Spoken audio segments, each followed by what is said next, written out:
how has pair sport impacted your life, your health and well-being, and even, we talk about travel, just with, definitely sport is definitely opening a lot of doors. I always mention that for myself, that sport has opened many doors for me. But yeah, how has pair sport impacted your life? Let's start off with Brad this time. Okay. Well, for me, it kind of just creates some good habits in your life. You learn a lot about, overcoming adversity, how to work with people, how to solve problems, how to come together for a common goal, which is a valuable skill to learn. You learn about nutrition, and all that stuff, which, as you're playing and as I remember, I didn't love it all, but I learned a lot. And then you don't really appreciate what you learned until after you're out, when you're just, you're not an athlete anymore. And then you're like, oh, I should probably apply this to my everyday life now. Like, everybody should be doing this. Like, it's just a better way to live. We're all about it, like, everything we put into our body affects us, and, like, the way that we think, the thoughts that we have, and all of these things. It's all the psychology, like the psychology that I learned from sport. I apply in my day-to-day life now when things get out of hand, and to look back and at all those times that I learned all those valuable skills is phenomenal to be able to use now and appreciate more now that I'm a bit older. But as far as just what it gave me as a child, I mean, I was raised by my grandparents. My dad was never in the picture. I've never met my mother. Alcohol was a big factor in my family, as far as causing a lot of issues. So my grandmother was basically an angel, and she saw that I loved sport. She saw that I needed to be a part of something, because I'd come home from school and all my friends played hockey on the weekends or whatnot, and I'd be there playing Nintendo or playing in the hall with the dog, playing mini sticks or something. And she knew that I had something in me, like, as far as sport was concerned. And she just got on the phone and she started. I don't know where she even got the idea that these things were out there, but she ended up finding a program in like Brampton. And I guess for me, just to be involved in something like that and go out and meet other people that are in some similar circumstances that I was in, it really opened my eyes up to the fact that, first of all, like, being disabled doesn't mean that you're different. Like, I just remember being exposed to all these other disabled kids playing and thinking, oh, this is kind of weird. Like, I've never been around this many disabled kids before. And then I got to talk to them, and I started to, like, you have stereotypes in your own mind as a child that you got to get rid of as well, right? And or there's a stigma attached to certain things. And for me, it got rid of that instantly. I bonded with a lot of people, made new friends that were going through similar things, and we all shared a common passion. And for me, just to be able to have somewhere to take that and be, and being an only child with, looking back at my childhood, like, it needed something to say, to give me some kind of hope and something to focus on. And for me, it just gave me the world, and all these possibilities opened up in my mind. And, I got to meet great people like Pat Anderson and yourself and all these people that to kind of, like, idolize and to look up to. And from there, it was just a catalyst for just so many other bigger things. And then now I look back and I'm just so fortunate that I got involved in sport and inclusive sport. And now I realize what we're doing here in the community. And like most of us that are involved in that kind of stuff, we know there's value in this. We know what we're offering. And it's a good feeling now looking back and knowing, because, like, whenever I'm out there with a family on the ice or the court out in Simcoe here, I know what that feels like, because, like, it saved me and it gave me something. So I know what those smiles are. I know what that look is in a parent's eye.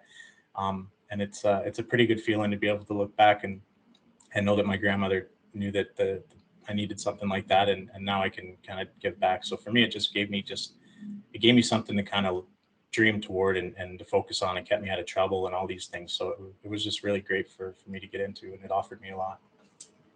That's awesome, Brad. Yeah, and it's great. He did mention Pat Anderson, and he was another wheelchair basketball athlete and great role model within the SCI community and pair sport. And it's great that he taught you some good traits, and that I probably taught you a few of the bad traits. So I'm glad you followed the right path there, Brad. Good job.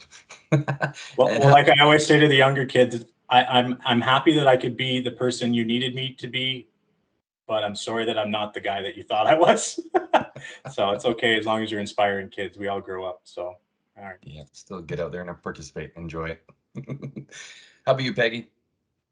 Yeah, I think I definitely would echo Brad's points around just meeting other people with disabilities. I definitely grew up in a very remote community. I didn't know there any other kids that had any sort of disability until I got involved in parasports. So for me, that was huge, just with regards to meeting other people and getting to know, how other people overcome the barriers that they saw, and just, having amazing groups of friends and people that had dealt with adversity in their life. I think for me as a kid, that was a really important piece that helped me to develop into who I kind of became. And I think it taught me a lot around just leadership and sportsmanship and all those pieces that really actually are so important in your day-to-day life, but you don't really realize it until you've had, exposure to sport. But yeah, I think that a lot of the skills that I bring to the table now really are a reflection of my time in parasport, and the confidence that I gained from being involved in parasport, and just even for myself, as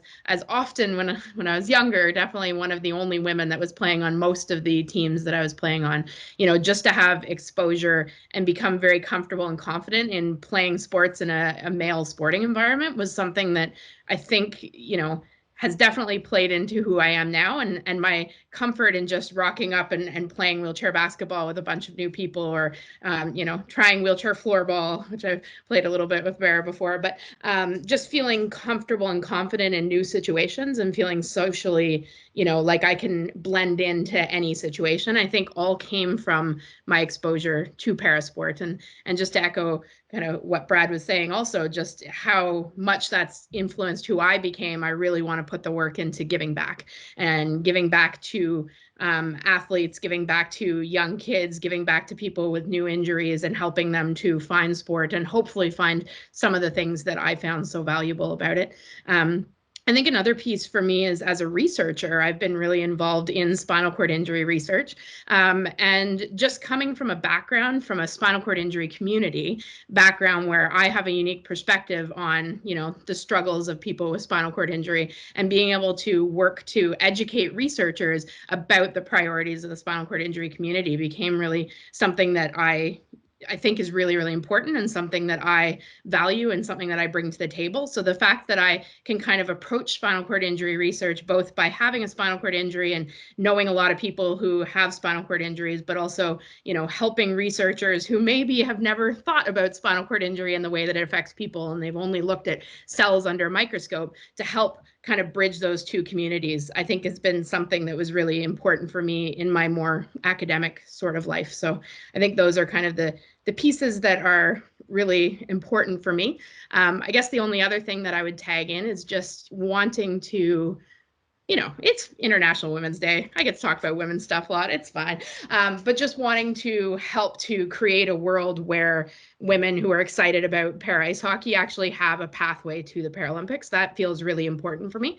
I've rostered to the national team for 14 years. And when I first rostered, in my head, I was going to the Paralympics in 4 years, and it's been a long process, and it's going to keep on being a long process. But I really think that, some of the pieces that I value are just learning how to be dedicated to a sport and work towards your goals. And I really want to help empower young girls who are coming into the sport now to actually feel that there's a pathway, and that they don't need to leave to go to other sports, that they can actually get to the World Cup or Paralympic Games in the context of women's para ice hockey. So that's part of where I'm putting a lot of my focus now. And that's just a reflection on how much I've gotten from that community. And I want more people to have that exposure as well.